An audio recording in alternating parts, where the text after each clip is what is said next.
Hello all, back again. This time around I'm going to take a look at some of the error codes that some of you are facing, or in particular one of them. In a recent video I showed you how to do a little chain link wreath or circular frame, and I had a couple of queries come in, one particular one from Sue saying that she was trying to do the same but with a different shape, but was encountering the ErrS12 error code. So what I thought I'd do is give you an idea of how I go about trying to figure out what's wrong and how to fix it. So the first thing is I've loaded up Sue's design here.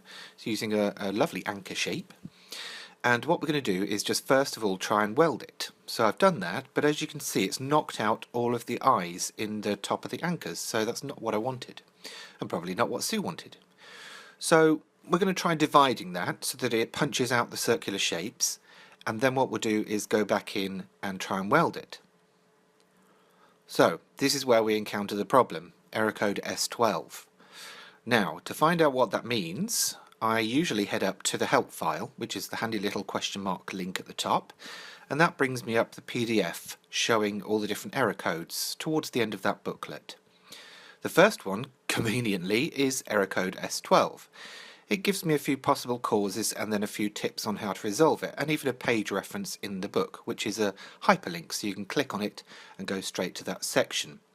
Now, if you're like me, you probably blur over when you see instructions of any sort, so I kind of read through it and got the idea that it was to do with lines and intersecting lines. So I had a quick play around with a few different things just to sort of replicate the issue but with simpler shapes, and to try and see what I was trying to do. So I've got a circle here and I'm just popping in another circle on top.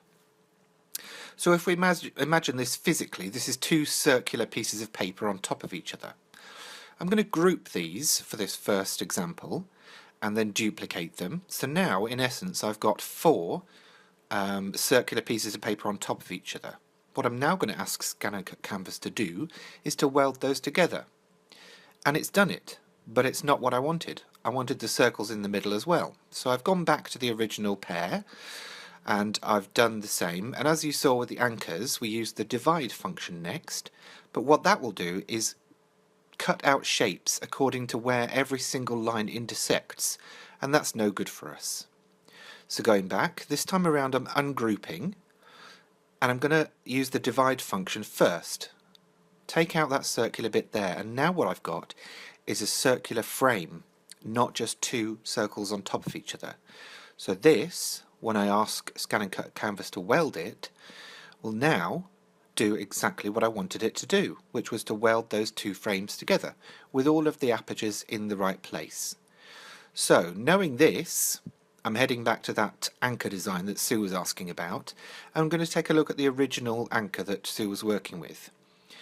By double clicking I can find out obviously where all the cutting lines are, so you can see the outline has got all of the little marks where the Scan and Cut will make the cut, but the inner eyelet hasn't.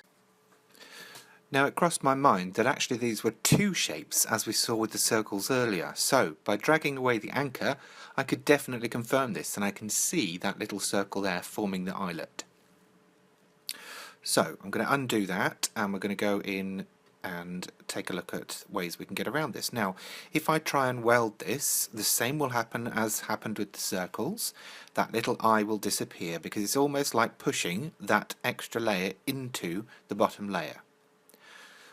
By dividing, however, I get the cut line exactly where I want it, both inside and outside of that shape. That, in essence, really, I think is what's caused the problem on this occasion. It may be different for others in the future, but we're going to now apply that to the bigger design and see what happens here. I've obviously got the frame here that Sue designed. I've just selected three groups there and tried to weld it. As you can see, same happens as happened before, we lose the eyelets. If I go in and try and divide this, that works.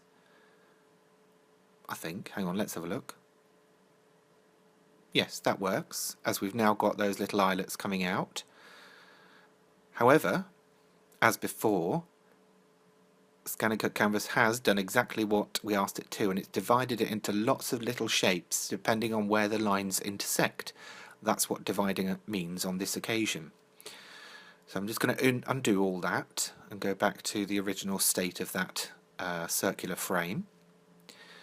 And now what I'm going to do is just highlight the whole frame so I can work with it as a whole. What I would do if I've spent all that time designing and I've come to this stage is I would ungroup all of those pairs and then do the divide function on each of those replications or of the design. Now that does mean doing that 16 times. So I think in short what we're saying is it's better to do all of that dividing, welding and whatever you need to do on your main shape before you replicate it for that circular design. So I hope that's helped clarify a few things there, and I'll try and do a few more on different error codes in the future. Thank you for watching, and please don't forget to subscribe to my YouTube channel for more hints and tips on Scan and Cut and Scan and Cut Canvas.